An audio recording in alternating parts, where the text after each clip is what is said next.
Hello everyone, welcome once again to the point academy. मैं शुभम पांडे, आपका host और दोस्त, एक बार फिर से आपके सामने। आई होप आप सभी लोग काफ़ी अच्छा कर रहे हैं और चीज़ें आपकी बेहतरीन चल रही हैं। हम ज्योग्राफी का चैप्टर नंबर 1 के क्वेश्चन आंसर सर्च करने वाले हैं। आपने उसको 2 पार्ट में पूरा चैप्टर इंडिया की साइज़ और लोकेशंस के बारे में अच्छे से समझा।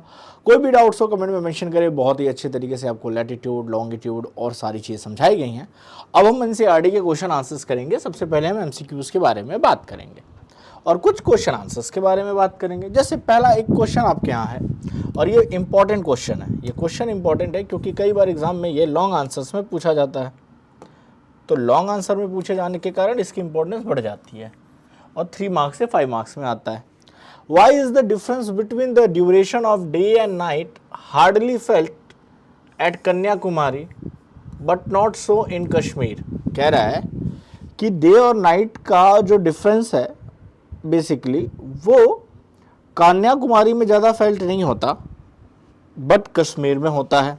तो देखिए, कन्याकुमारी की बात करें इंडिया के लोकेशन के हिसाब से तो, और कश्मीर कुछ ऐसा, ये 37 डिग्री 6 मिनट नॉर्थ पे है और ये 8 डिग्री 4 मिनट नॉर्थ पे है और 0 डिग्री पे क्या होता है, इक्वेटर होता है। तो लैटिट्यूड वाइज ये क्या है, located close to the equator and Kashmir is located far from the equator, 37 degree far है।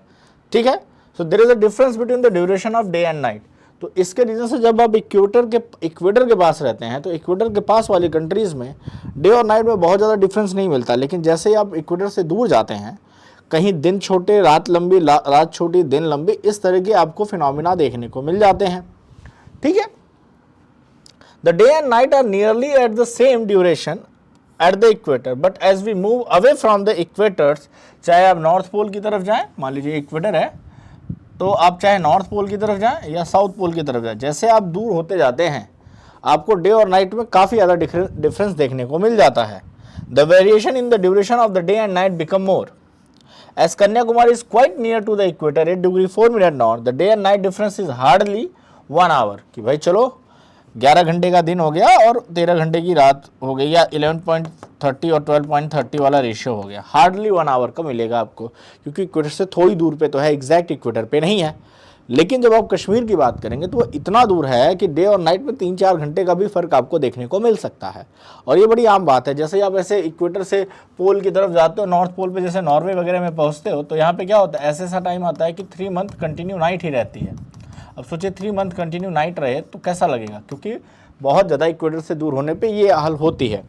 Kashmir is over 30 degree away from the equator, so the difference in the duration day and night is more there and we feel that difference. तो इतना ज़्यादा होता है, 3-4 घंटे का difference, 5 घंटे का डिफरेंस, कि हमें साफ साफ पता चलता है कि दिन फटाक से ख़त्म हो जाता है और रातें लंबी हो जाती हैं।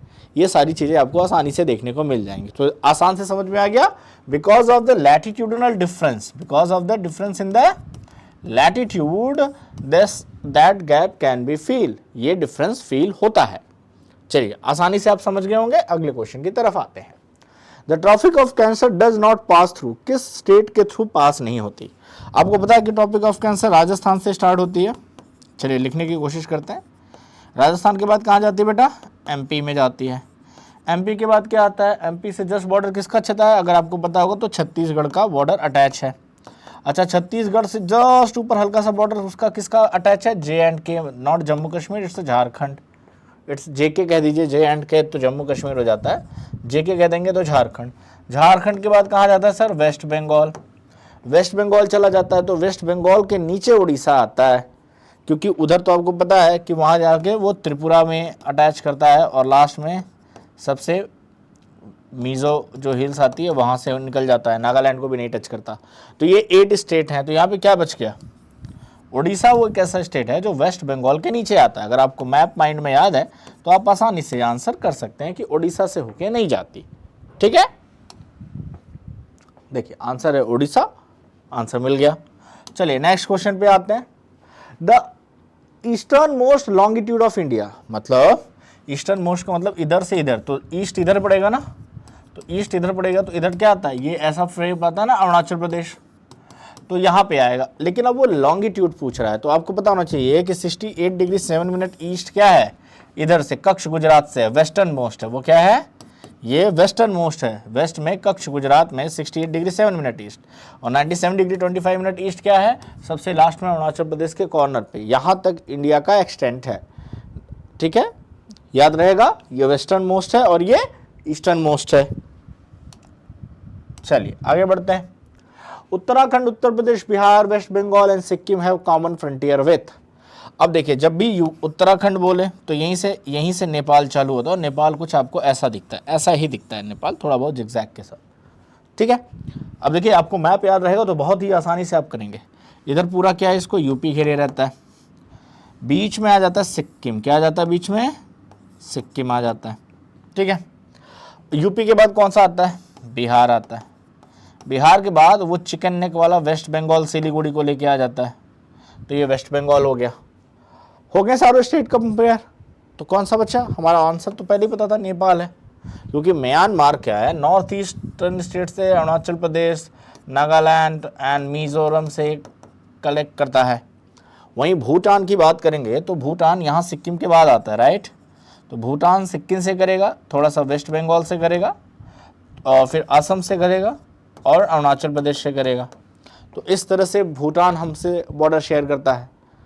चाइना की बात करें तो ये लॉन्गेस्ट करता है। चाइना कैसे करता है भाई, देखिए, एक उत्तराखंड से सर, फिर बीच में नेपाल आ जाता है, उत्तराखंड के बाद क्या जाता है, बीच में नेपाल, तो यूपी से I think China border connect नहीं होता है।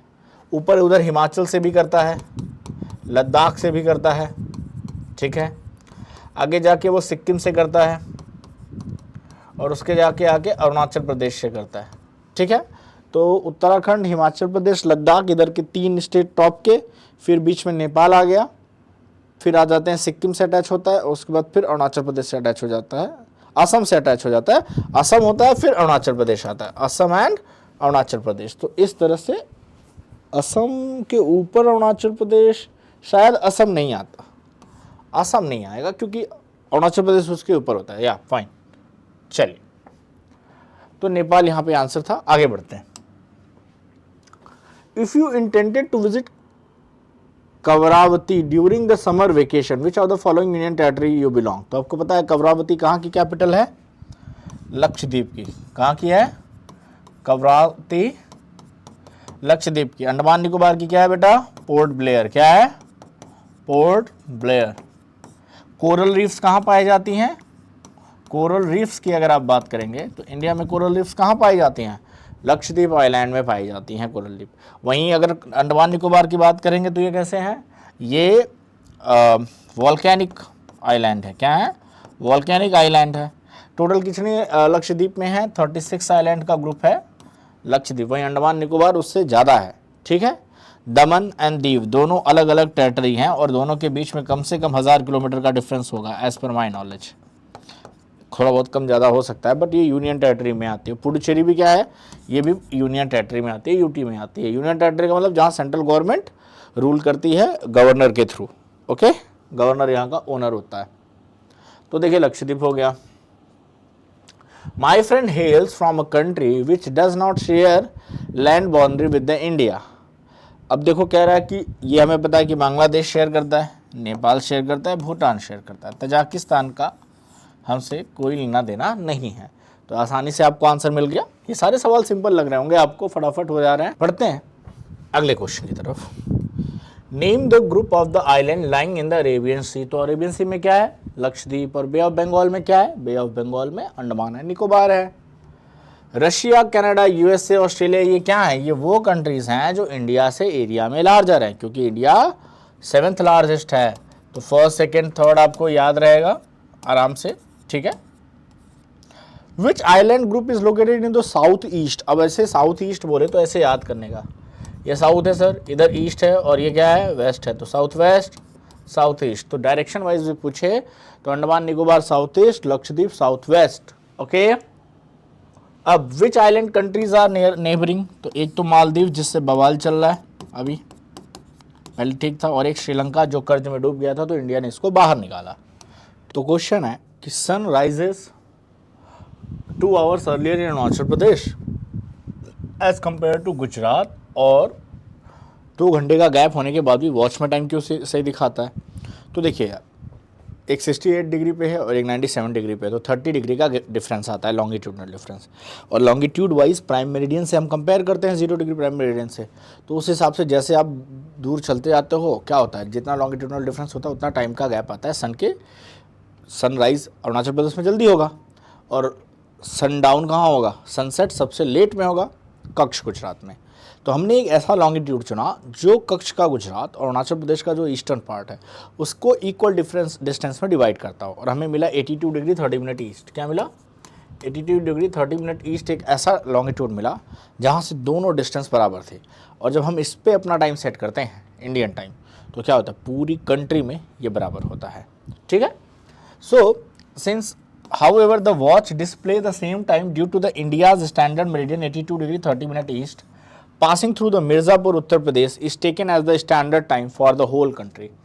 ऐसी कई कंट्रीज है जहाँ पे 2 से 3 4 4 5 5 6 6 टाइम जोन चलते हैं। ठीक है, क्योंकि कंट्री का साइज़ बहुत ज़्यादा बड़ा हो तो कई बार ऐसी लाइन नहीं मिलती है जो कंट्री को 2 इक्वल पार्ट में डिवाइड कर पाए। ओके, शेप पे डिपेंड करता है, बट इंडिया में कोइंसिडेंट ये है और जिसके कारण से चलता है। हालांकि इस पे कई लोग कंप्लेन करते हैं कि कोई जगह 2 स्टैंडर्ड टाइम लेना चाहिए क्योंकि इसकी वजह से कहीं ऑफिस लेट खुलते हैं और जल्दी बंद होते हैं या लेट हो जाता है नॉल। जैसे मैं सूरत गुजरात रहा हूँ, तो जब सूरत गुजरात रहा हूँ तो क्या होता था, वहाँ दिन बहुत लेट से उगता है क्योंकि एकदम वेस्ट में आ जाते थे। तो 6-7 जब बजते थे तो दिन दिखता था, जैसे हमारे यहाँ 5 ही बजे दिख जाता है, तो वहाँ 6-7 बजे दिखता है करीबन। और शामें बड़ी लंबी होती है, शाम को 7 बजे के करीब सनसेट होता है। तो सुबह का 6-7 बजे का जब स्कूल पढ़ाने जाना होता था तो ऐसा लगता था सुबह उठ के ही निकले हैं, अभी जस्ट दिन हुआ है। तो इस तरह का होता था, हालांकि लोग मैनेज कर लेते हैं, ऐसी कोई दिक्कत नहीं है। चलो, the central location of India is the head of the Indian ocean is considered the great significance. India की इंडियन ओशन में जो सेंट्रल पोजीशन है वो इतना सिग्निफिकेंट क्यों है, इतना इंपॉर्टेंट क्यों है, सवाल ये है। The Indian land mass has a central location between the east and west Asia. जो ईस्ट और वेस्ट एशिया है, इधर से एशिया का ईस्ट, इधर जाओगे इधर ईस्ट होगा इधर वेस्ट होगा, तो इंडियन लैंड मास सेंट्रल में आ जाता है। ठीक है, फिर ट्रांस इंडियन ओशन रूट, जितने भी वाटरवेज हैं, मैंने आपको पिछले लेक्चर में दिखाया था, which connect the countries to the Europe in to the west and the country in the east Asia, वो सब इंडिया के आसपास से होके जाते हैं, क्योंकि बिना इंडिया और श्रीलंका को क्रॉस करे वो नहीं जा सकते, ये तय है।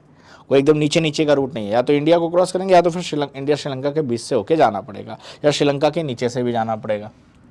The Deccan peninsula extended into the Indian ocean, उसने काफ़ी हेल्प की इंडिया को establishing close contact with the east Asia, Africa, Europe from the western coast of white, south east and east Asia from the eastern coast.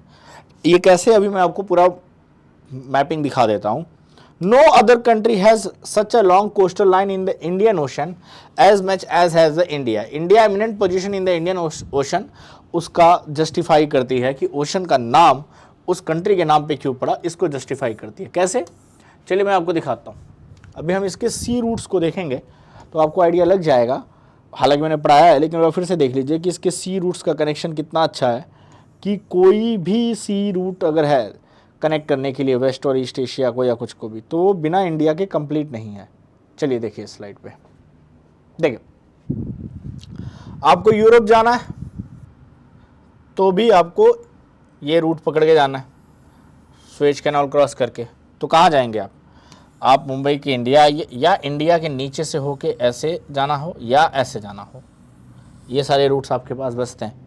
आपको south में फिर यहीं से फिर आप अमेरिका के दोनों कंट्रीज़ को अटलांटिक ओशन पार करके जाएंगे। ठीक है, फिर अगर आपको चाइना जाना हो, जापान जाना हो, ये सारे रूट्स यहीं से होके जाते हैं। तो ईस्ट एशिया हो या वेस्ट एशिया हो, या यूरोप हो या अफ्रीका हो, अफ्रीका जाना है तो देखिए यहाँ से मुंबई से पकड़े अफ्रीका आ जाइए। ठीक है, यहाँ से हम घूम के जाते हैं साउथ ईस्ट एशियाज़ में, ऑस्ट्रेलिया चले जाइए। ये सारे कनेक्शन हैं, ये रूट्स हैं, वाटर रूट हैं, और इन्हीं रूट्स का यूज़ किया जाता है। तो कोई कहीं से भी अगर यूरोप किसी को जाना हो, किसी को कहीं जाना हो, क्या बोलते हैं, यूरोप जाना हो, या किसी को जाना हो अमेरिका जाना हो या अफ्रीका जाना हो, तो इंडिया के सी रूट से, कोई ऐसा सी रूट आपको दिख रहा है क्या कि ऐसे ऐसे ऐसे नीचे चला गया? नहीं, क्योंकि यहाँ पानी खतरनाक है। तो एक वेल नोन रूट से होके जाते हैं, और रुकने की जगह भी चाहिए, बहुत लंबी जर्नी करने से पहले बीच में रुकना भी होता है। तो जैसे कोलंबो पोर्ट पे रुक गए, या यहाँ केरला के पास रुक गए, फिर ऐसे निकल जाएंगे। तो इस तरह से रूट्स होते हैं जाने के। अब ऑस्ट्रेलिया से किसी शिप को यूरोप जाना हो तो वो कैसे आएगा, देखो ये रूट है ऑस्ट्रेलिया का, ऐसे होके जाएंगे, या नीचे से यहाँ लंका होके, फिर ऐसे, ये साइप्रस यूरोप में आता है, ये मेडिटेरियन सी है, फिर ये आप यूरोपियन कंट्रीज में पहुँच गए, और उसको भी क्रॉस करके आप अमेरिका पहुँचते हो। तो it's a very huge difference. Okay, तो that was all for the NCERT. I think आपको एनसीईआरटी के क्वेश्चन आंसर समझ में आ गए होंगे। चैनल को लाइक शेयर सब्सक्राइब जरूर करें, क्योंकि आपको इस तरह के टॉपिक वाइज वीडियो यहाँ पे मिलते रहते हैं। So that's all for today, bye everyone.